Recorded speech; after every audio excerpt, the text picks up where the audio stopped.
started. Feel free to get up and grab food as we're progressing today. Welcome and good morning, everyone. Good morning. My name is Jen White. I am the Director of Community Affairs here in the Hennepin County Attorney's Office. I want to thank you all so much for joining us today. So I just really briefly, the Community Affairs Division in our office does include our Victim Witness Services Division as well as the Domestic Abuse Service Center, which is really important and amazing work that happens to support our community. And we have lots of information and resources to share with you all today, and we're really thankful that you were able to take the time to spend your day with us. A couple quick housekeeping things. The bathrooms are located out the doors and to your left and then to the left again, and then there will be some signage out there, so see the signs as you head out. If you drove and parked in the ramp, be sure to grab parking validation. That's up at the registration table. Also, if you needed CLE credits today, also there's a sign-in sheet at the registration table. Please help yourself to the food, water, coffee, snacks throughout the day. I also just want to take a moment to note that this topic, the topic of domestic violence, is very heavy. And it's personal for many of us who either have experienced it or have loved ones, family, friends who are experiencing that. And sometimes things can be triggering. So I just want to say for everyone, please do whatever you need today to take care of yourself throughout the day. If something comes up for you, feel free to step out, grab some water, whatever you need. Just really honor your body and where you're at because this topic is very heavy. I'd like to also give a quick shout out and special thank you to the folks who helped make today happen. My team, the Community Affairs Division, as well as our Planning Committee, folks from our office. I'm just gonna give a quick shout out of names. Sarah Hagelin, Cole Beaton, Siri Lopensgaard, Deanna Smith, Heidi DeFord, Peggy Larkin, and Glenn Bird. Thank you all so much for all of your work and helping organize everything for today, but also everything that you do every day for our community. And also a special thanks to Tiana Nelson from our Division of Professional Standards for helping us out as well. We're truly grateful, and I do have to say I'm honored to be doing this work with all of you. Mine are very brief, so without further ado, I would like to introduce our Hennepin County Attorney, Mary Moriarty.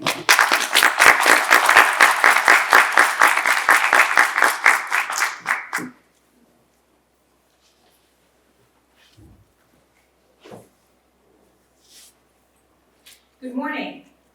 Good morning. Today is a day where we pause. A lot of you in the field, a lot of people in our office don't really pause to do self-care, to think about all of the work that you have done, especially over this past year. All of you in the community who do all of the work that you do often goes unrecognized. And I think it's critically important, especially right now, where we see funding cuts to DV groups that can help. So I do want to recognize our community partners who support us at DASC and the County Attorney's Office.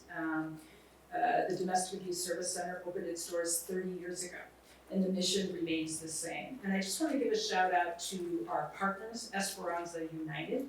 And feel free to stand up so we can give you a round of applause. So Esperanza United, Asian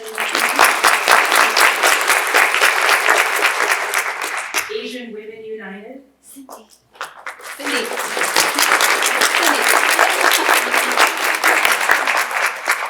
Division of Indian Work,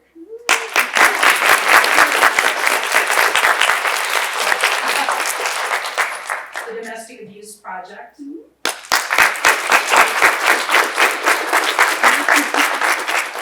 SIWA,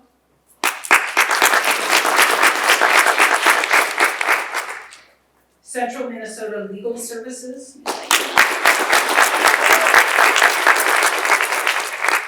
the Minneapolis City Attorney's Office,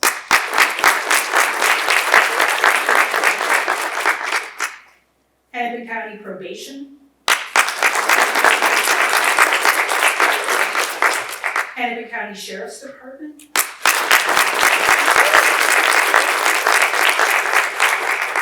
Minneapolis Police Department.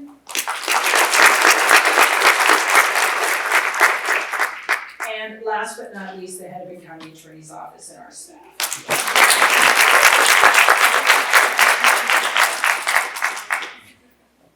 So I just want to say briefly, when Jen was talking about how heavy this topic is, it is particularly now very heavy for me, for all of you, because I really can't stop thinking about Mariah Samuels. I really can't. Or Allison Lucier. And I can't stop thinking about them, because I know the systems and institutions that were supposed to protect them did not. And I think we need to start saying the quiet thing out loud. Everybody in this room knows that we in the criminal legal system could do much better at supporting people who are harmed by domestic violence. And it takes all of us speaking out and holding us in the system, me, everybody who is part of this system, accountable for the things that we do and do not do. And when there are gaps in the system, and when things don't happen that should have happened, we need to look internally and we need to hold each other accountable for what happened and how we can do better. And I think that that's critically important. Because I think of Mariah Samuels and I think of her saying she knew she was going to be killed. And she didn't think anybody cared. Just let that sink in. Let that sink in. And in my mind, we failed her in this system. We failed her in multiple ways. What we can do is to honor her memory and frankly, her voice.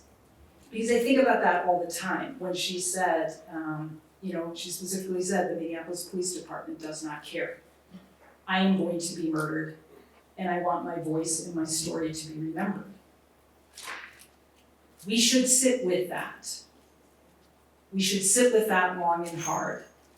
And we should hold all of us in these institutions that have the power to value those who are harmed by domestic violence, to put the resources where they belong, to put resources into investigation, resources into helping people who are harmed by domestic violence do whatever they need to do, whether that's safety planning and order of protection, whether that's, there are all kinds of things that I don't need to tell you that. But we need to do those things and we need to speak out when those things don't happen and a member or members of our community are murdered. Particularly community members of color. It's been documented over and over and over what the gaps are in this system. It's not a mystery. And we need to stop talking about it and we need to do something about it. So I urge all of you to use your voices because Mariah Samuels cannot. I want to turn it over to Deanna Smith, the wonderful head of our victim witness department. And I also want to thank our staff for all of the work that you've done putting this together. And I want to thank all of you for being here. Thank you.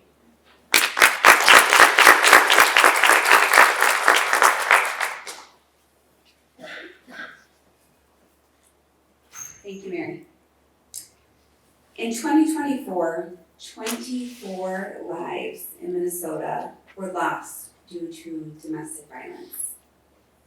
24 names, 24 stories, and each one a devastating reminder that even one life lost is too many. But their stories demand more than silence. They call us to rise, to speak where they no longer can. As we begin, we invite you to reflect on the purpose that brings us together today. May this video serve as a solemn tribute to Minnesota's victims of intimate partner homicide, and a powerful reminder of why we are here, why we persist, and why we must never turn away.